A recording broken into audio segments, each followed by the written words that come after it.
Welcome back to the Midnight Narrator, where the mundane hides the monstrous and the comforts of home become breeding grounds for terror. Tonight we explore the creeping dread that festers in the quiet spaces, the unsettling truth that lurks just beneath the surface of the ordinary. Prepare to descend into a nightmare of obsession, denial, and a horrifying discovery that will forever change the meaning of domesticity. Join me as we confront the chilling secrets of the drain. Turn off the lights, listen closely, and prepare to question the very foundations of your own home. My partner struggled with sleeplessness and often did household tasks when they couldn't rest. It had been this way for so long I barely noticed anymore. I usually slept through it. But for several nights they kept activating the waste disposal, intermittently throughout the night, sometimes for a minute or two. I couldn't sleep through that. So, late one night, I went downstairs to check on them. They were in their nightclothes, hunched over the sink, staring into the drain. They were so close that some of their hair had fallen into the basin. "Everything all right?" I asked. They gasped and straightened up, startled. "You frightened me," they said. They seemed agitated, which made me uneasy. I saw they were holding something and asked what it was. "Just some chicken," they mumbled, looking guilty. They had crumpled it into a small, pale ball from squeezing it. "That doesn't belong in the disposal," I said, unsure what else to say. "You're right," they said. "Sorry, I'm not fully awake." They dropped it into the trash can under the sink. There was an open package of sliced chicken on the counter, partially eaten. I didn't remember buying it. I preferred other lunch meats and hadn't asked them to purchase any chicken. "Hungry?" they asked, noticing where I was looking. "No," I said. I felt a chill. Something felt deeply wrong. They casually turned and put the chicken back in the refrigerator. Then, with their back still to me, they said, "Actually, I did misplace something in the sink, a small bead from one of my earrings." They turned around and shrugged. "I'm clumsy. Sorry." "Which one did you lose?" I asked, trying to sound calm. I had never interacted with them during these sleepless episodes. It felt like they were sleepwalking, or like I was talking to a stranger who resembled my partner and had wandered into our house. "A tiny one here," they said, pointing to their ear. "You wouldn't have noticed. It's almost invisible." I doubted I wouldn't have noticed. I had given them the earrings, but the kitchen was dimly lit. "Want me to look for it?" I offered. They smiled. "Sure," I said, approaching the sink. I felt a sudden urge to flee upstairs, but I suppressed it. I cared for my partner. I trusted them, even if they were being less than truthful.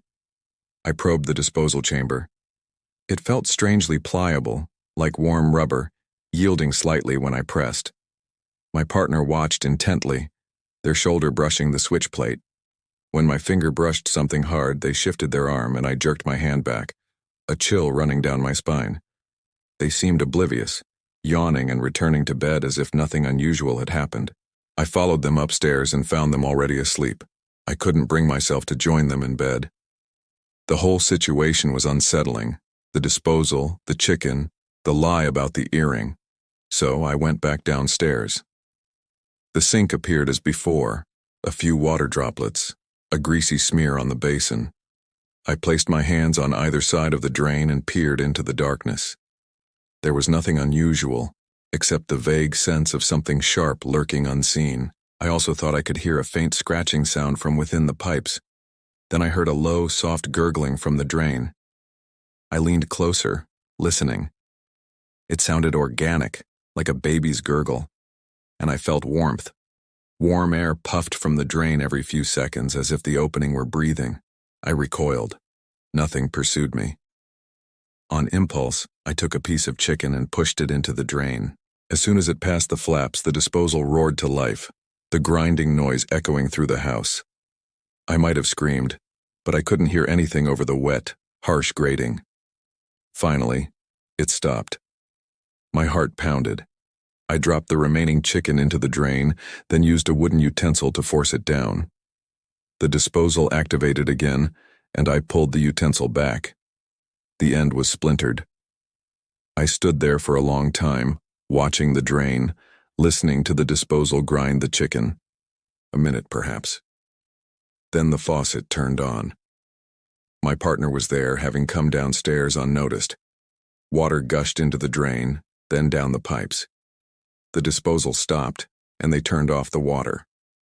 The water helps it go down, they explained. I was too stunned to speak. They grabbed my arms, speaking rapidly. It had started a few nights prior when they had fed the drain some crumbs. Then more, and they realized it liked meat. So, they bought more. Whatever was in the drain, growing, nesting, was becoming more active because of the food. And that meant it was hungrier, requiring more. They apologized for the increased grocery bill, but it had been worth it. They had tamed it. That's why I knew you'd be safe earlier, they said. I'll show you. They took a bag of granulated sweetener from the pantry, dampened their hand, and dipped it into the bag. Their hand was coated in sweetener. They then inserted it into the drain. Stop, I yelled. They pulled their hand out.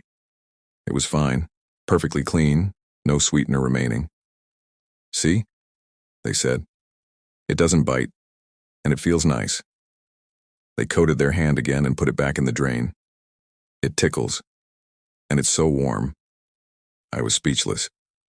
Want to try? They asked. They dampened my hand and dipped it in the sweetener. I let them. I was more curious than afraid. Then my hand went into the drain. There was a loud, sickening crunch. I remember that, but I don't remember anything after or even the pain. Shock and adrenaline blocked everything. I must have applied a tourniquet and called for help. It's strange. I can't even picture the injury. It's still bandaged. Or the blood. There must have been a lot, but it's all cleaned now. They never found the missing part. They never found my partner either. They took the money, the valuables, the spare vehicle. All of it was mine. The authorities issued a search for the vehicle. I don't know what will happen. It's all so twisted. Today I had a plumber inspect the disposal. He was baffled. The shredder and motor were missing. It was just an empty chamber beneath the drain. And you said it was working? He asked, skeptical. Yes, I said. My partner used it for years, and there we conclude our unsettling exploration of the drain, a story that delves into the terrifying consequences of obsession and the horrifying potential that lies hidden in the most familiar corners of our lives. What horrors might lurk unseen, just beneath the surface of our everyday routines? How easily can we be blinded by denial? Share your thoughts and theories in the comments below. If this tale has left you with a lingering sense of unease, don't forget to hit that like button, subscribe, and activate the notification bell to join us on future journeys into the darkness. This is the Midnight Narrator, signing off. Until next time, remember, sometimes the most terrifying monsters are the ones we invite into our own homes.